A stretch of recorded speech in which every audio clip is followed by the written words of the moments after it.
We are at an hour of desperation, and we need your help.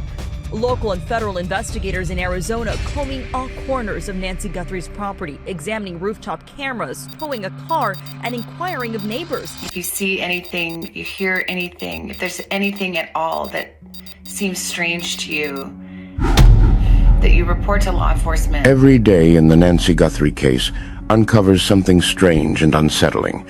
Fresh clues from the Arizona desert, chilling doorbell footage of a masked, armed figure tampering with her camera, scattered gloves along roadsides, and thousands of tips pouring in.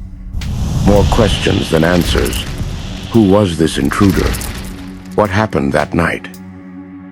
Now, videos submitted by the public show a man matching the suspect's description, carrying a similar bag.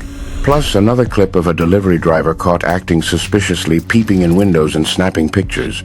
For Savannah Guthrie and her family, the agony deepens. Hope clashing with heartbreak, prayers unanswered, and mounting frustration no family should face. This gripping mystery is far from solved. For some clarity, let's take a listen to what the experts say. He answers questions like why the suspect would discard gloves and mask, why investigators keep returning to the house, and the importance in establishing a timeline.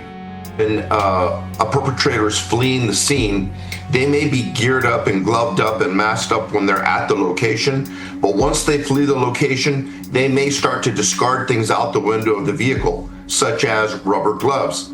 And those are the kind of things that law enforcement is probably looking for are on the side of the road. And the recovery of a black glove could be a key piece of evidence in the search for Nancy Guthrie. Right now, investigators have just set up a tent on the front door of Nancy's home. Jason Pack is a former FBI agent and hostage negotiator. First on the glove, the significance? Well, Dana, it's hard to say. If it is significant, then you saw the evidence response team from the Phoenix Division recover that yesterday. They've already sent that off. They're testing it. And what that'll actually allow them to do is start a new canvas point. So now, at that 1.5 miles away where these gloves were found, they're going to start a whole new investigation of digital canvas, video canvas. They're going to go door to door and look and see if there are any other data points that they can discover to kind of help put some context with these gloves. How would they be able, based on your experience, would they be able to tell if what they can see in the video matches that glove? I think that's a little hard to do because they're so common. These natural gloves are pretty common around there. There may be ways to do it if they're able to, the forensic unit is able to zoom in and see if there are any exclusive marks or something like that they could match to those gloves. If it had a tear or some kind of puncture that we can't see, if they have better video than they've released. We just don't know, but it's possible, but it can be difficult. We also don't have a lot of information about why this tent just went up in the last couple of hours. It was right out front of her door. This is the 12th day of the investigation. What might be happening? Well, in every investigation, when you get either a tip or you get a return from the search warrant, this CAST team, the cellular analysis team that looks at the phone and digital data, there are micro dots that they can plot if any devices that have come through there. So that's probably why you also saw Alicia Acuna reported last hour about the agents out there at 2 a.m. and 3 a.m. This is a 24/7 op. So there may be pieces of digital data that's leading them to go look for these particular items. Maybe it's something they dropped, maybe it's something that pinged, but they are using intelligence to drive their investigations on these things. I want to put up for everybody here the timeline of this investigation, starting with Nancy Guthrie going missing on Saturday, January 31st at 9:48 p.m. where she was dropped off, and then somewhere between then and the next day at noon is when her friends, who she was going to gather with to watch a church service, said there might be something going on here. Where is she?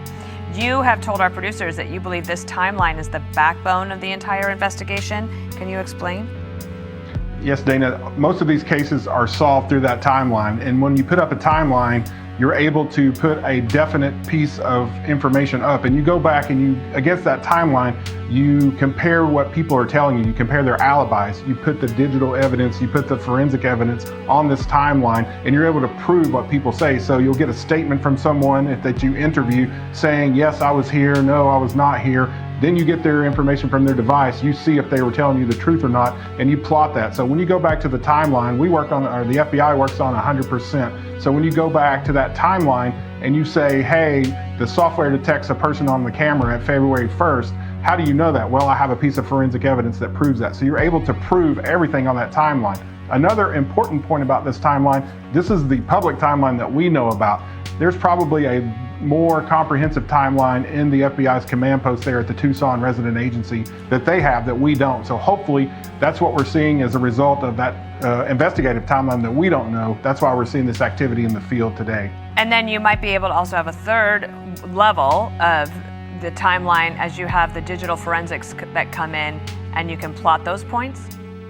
Yes, exactly. So you'll get a return from a search warrant or a court order or whatever the process they use to get this information. It'll have a timestamp on it. You have to adjust it for the time where you are and make sure the machines were set to the correct time to begin with. So it's highly technical, but doing that, you're able to put that piece of definite information on that timeline and then compare it to what people are telling you in the interviews. So it's a great way to compare and contrast what people are saying and to verify the veracity of their statements. Last question, would you expect if there is a ransom to be paid or if there is a way to find out if she is proving some signs of life, would we get that today in the 12th day of the investigation?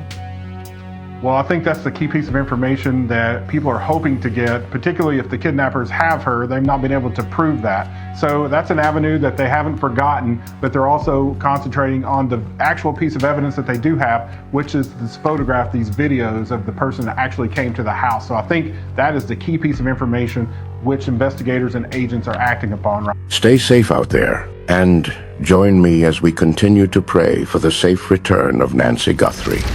Thanks for watching, and I'll see you in the next video.